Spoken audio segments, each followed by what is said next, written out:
This story is titled, My Best Friend Secretly Sold My Family Heirloom, so I ruined her reputation and cut her out of my life. My name is Emily.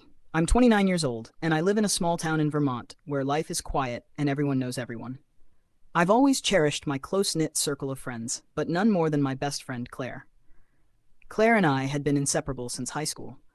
She was the sister I never had, my confidant, the one person I thought I could trust with anything. But I learned the hard way that trust can be shattered, even by the person you least expect. This story begins with an heirloom, a delicate gold necklace that had been passed down through generations in my family. It wasn't flashy or extravagant, but its value wasn't in its price.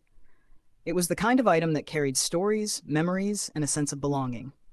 My grandmother had given it to me on her deathbed, pressing it into my palm with trembling hands.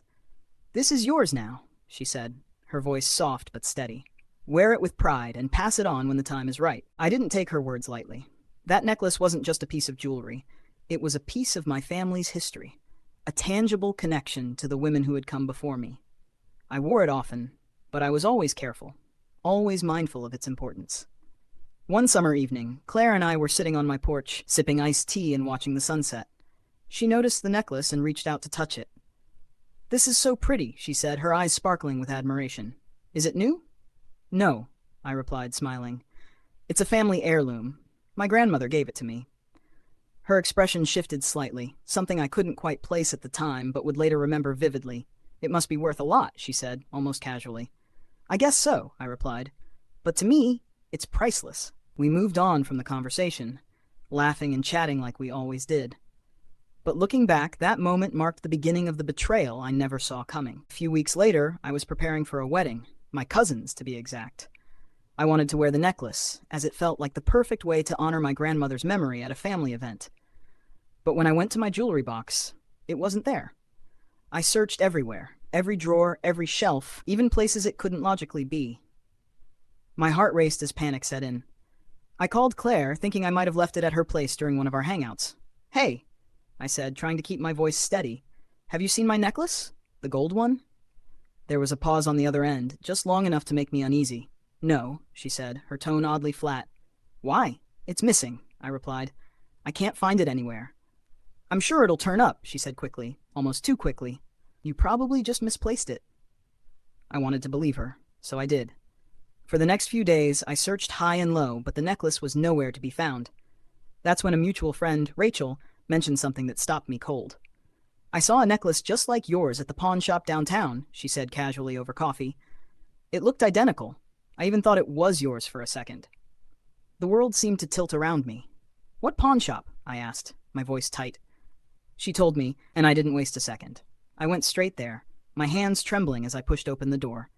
And there it was, my grandmother's necklace, hanging in a glass display case like it was just another piece of jewelry. The clerk confirmed that it had been sold to them a couple of weeks ago. When I asked who sold it, they hesitated before revealing it was a woman named Claire. My stomach dropped. I felt like I'd been punched in the gut. Claire, my best friend, the person I trusted most in the world, had sold my family heirloom behind my back. I bought the necklace back immediately, no matter the cost. As I held it in my hands, a mixture of relief and fury washed over me. I couldn't wrap my head around how Claire could betray me like this. That evening, I confronted her. I didn't give her any warning. I just showed up at her house, the necklace in my hand. "Care to explain this?" I asked, my voice shaking with barely contained anger. Claire's face turned pale. For a moment, she looked like a deer caught in headlights. Then she tried to play it off. "I don't know what you're talking about," she stammered. "Don't lie to me, Claire," I snapped, my voice louder than I'd intended. "The pawn shop told me you sold it. My grandmother's necklace. How could you?" Her facade crumbled. "I needed the money," she admitted, tears welling up in her eyes. "I was behind on rent, and I didn't know what else to do. I figured you wouldn't miss it."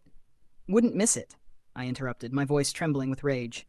"You knew how much this meant to me. You knew it wasn't just a necklace. It was my grandmother's." "How could you think that was okay?" "I'm sorry," she whispered, but the words felt hollow. "Sorry isn't good enough," I said, my voice cold. "You betrayed me, Claire. You didn't just take something priceless. You broke my trust. We're done." After that confrontation, I walked out of Claire's house and slammed the door behind me. My heart was pounding, my hands shaking, but I knew one thing for certain.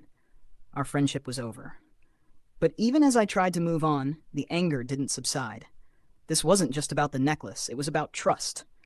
Claire had taken something irreplaceable from me, and while I'd gotten the heirloom back, the wound she left was deeper than I could have imagined. The worst part? Claire didn't seem to understand the gravity of what she'd done. Instead of apologizing sincerely or making amends, she began telling people a twisted version of the story. Suddenly, mutual friends started calling me, asking why I was being so hard on Claire. She had painted herself as the victim, claiming I had overreacted and that the necklace wasn't a big deal. She even told some people that I'd offered to lend it to her, twisting the truth into a narrative that suited her. I couldn't believe it. Not only had she betrayed me, but now she was trying to tarnish my name to save her own. That's when I decided I wasn't going to stay silent anymore. If she wanted to spread lies, I was going to counter them with the truth. I reached out to our mutual friends, one by one, and calmly explained what had happened. I showed them the receipts from the pawn shop, proving Claire had sold the necklace. I shared the texts we'd exchanged when I first asked her if she'd seen it, her blatant lies, and most of all, I reminded them how much that necklace meant to me. Slowly but surely, people began to see through Claire's manipulation. Some were shocked, others furious on my behalf. The sympathy she had tried to garner evaporated, replaced by disappointment and anger from people who had once considered her a friend. But I didn't stop there. Claire had a reputation for being unreliable, but this incident pushed her over the edge.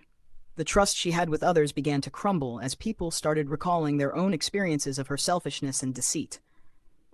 I didn't need to ruin her reputation. It ruined itself as the truth came to light. For the first time in my life, I realized the importance of setting boundaries and standing up for myself. I didn't deserve to be gaslit or manipulated by someone who claimed to care about me. Cutting Claire out of my life wasn't easy. For years, she had been a constant presence, someone I'd leaned on during hard times. But after what she'd done, I knew there was no going back. And you know what? Letting her go was liberating. With Claire gone, I found room in my life for people who truly cared about me, who valued honesty and trust. I strengthened my bonds with friends who supported me, and I made peace with the fact that some relationships aren't meant to last forever. As for the necklace, it now sits in a safer place, no longer in my jewelry box, but in a secure keepsake box, where it's protected from theft and betrayal. I still wear it on special occasions, but now it carries an extra layer of meaning. It's not just a reminder of my grandmother's love. It's a symbol of resilience, of the strength it takes to confront betrayal and come out stronger on the other side. To everyone listening to this story, here's what I want you to take away. Sometimes, the people closest to us are the ones who hurt us the most. But when someone shows you who they really are, believe them. Protect your peace, your values, and your heart, even if it means letting go of someone you once loved. Thank you for listening. Have you ever been betrayed by someone you trusted? Share your story in the comments. Let's learn from each other and grow stronger together. Until next time, stay true to yourself and never let anyone dim your light.